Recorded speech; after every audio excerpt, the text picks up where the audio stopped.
The country is not lost, but it is severely fractured. It's split right down the middle. And because of the growing demographics, it will not last much longer.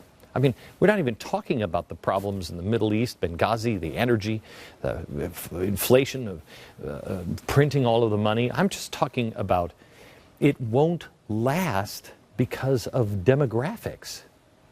The numbers coming out serve as a big, fat wake-up call for all of us. Too many of our friends, our family, our neighbors are either apathetic, fast asleep, or part of the problem. They just don't seem to care about the same things that we do, or see things the way we do anymore. I don't understand it. I can't begin to understand it. How do they ignore the pain at the pump, the cost of groceries, the houses that are still upside down, or the 23 million people still looking for full-time jobs? That wasn't enough pain to get them to wake up and vote for change? I'm a recovering alcoholic, and it scares me to think what I know to be true with people with a denial problem, and that is everybody has a different bottom. Some people never hit bottom. They die. I'm afraid to see what this nation's bottom is. What's it going to take?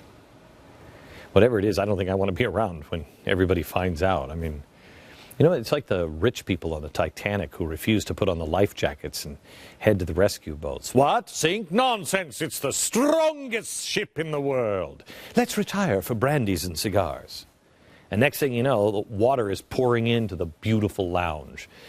Their eyes are blinded.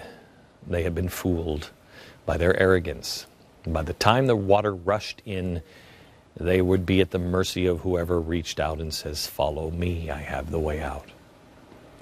I went to Greece last February. I was only on the ground for, I think, 6 or 8 hours. In that time, I realized how different America is from the rest of the world. I just talked to people on the street. I just asked them questions, and it was remarkable how different we are. They had given up. They no longer saw themselves as responsible at all or capable. It was all about blaming someone else.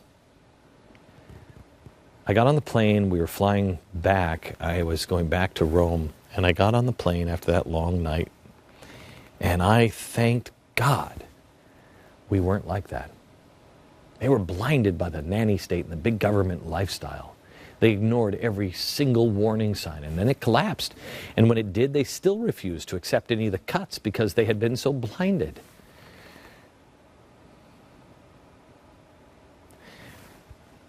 We are like that.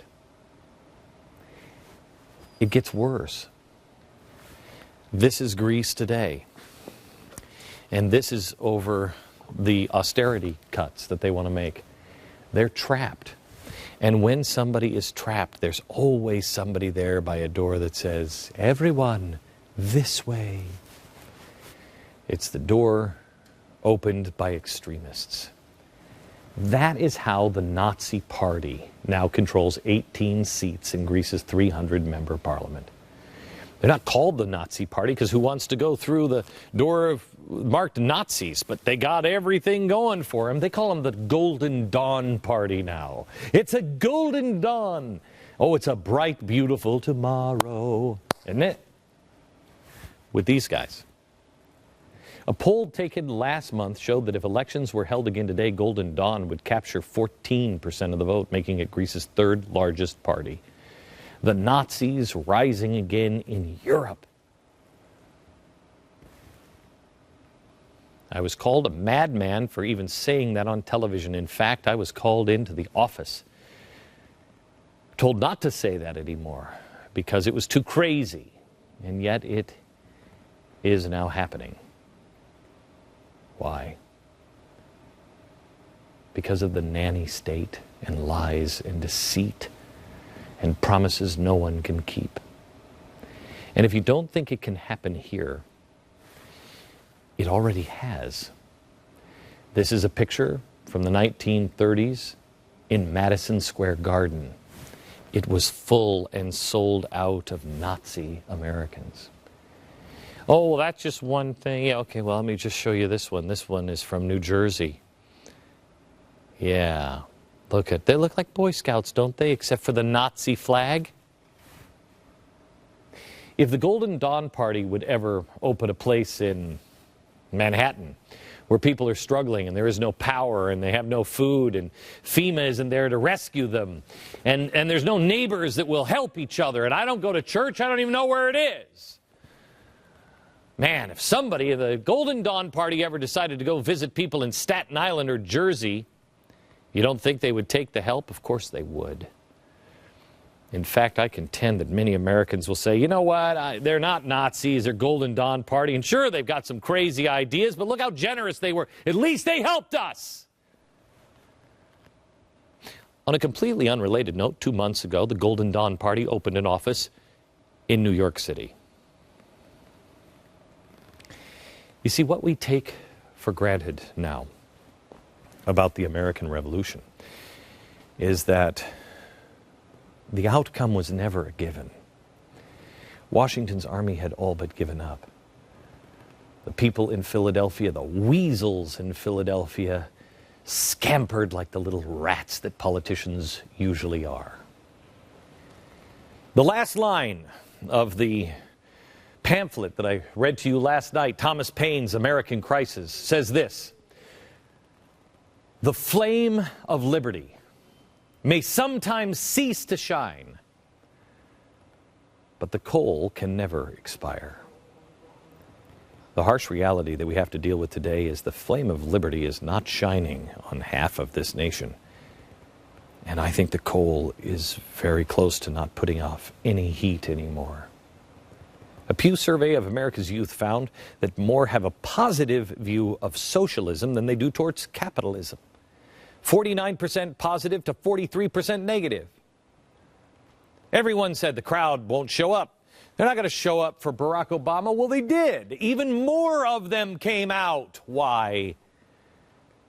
Because this is a group of people that have been promised stuff their whole life. They've never had to work for a trophy. Call one of them into your office. If you're an employer, I dare you. Call one of them into your office and say, "This stinks. What is this? This isn't good work." They fall apart. There's no backbone there. They're promised it. We're all alike. You all have trophies. We should all have even grades. Their free stuff was at stake, and we as parents and grandparents told it to them the whole time because we thought we were being nice and kind.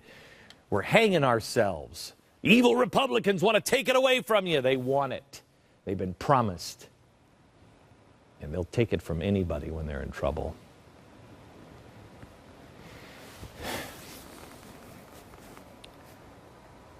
What we learned on Tuesday is, and I'm not talking about all the problems because I don't know how we make it 4 years with all the problems. I mean with society itself. We're running out of time. Demographics are changing. We have to double down while the iron is hot right now. There is no time to waste. We have to stop expecting that our kids will just learn to love America because everyone else does. Everything in this culture is teaching them to hate America. Everything in this culture is telling them that they don't have to do anything for it. Even we are doing it. We're in the minority gang.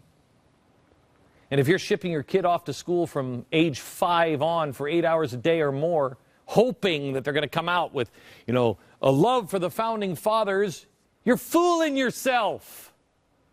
Our education system today should be called a re-education system. If we allow our children to be educated by the progressives and the union members, hell with that. Even some of the textbook taught by good, decent people. We'll lose our children.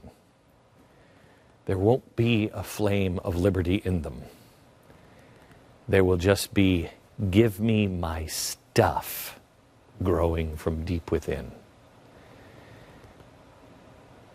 We talked before the election that the next president would set the course. Boy, oh boy. What course are we on?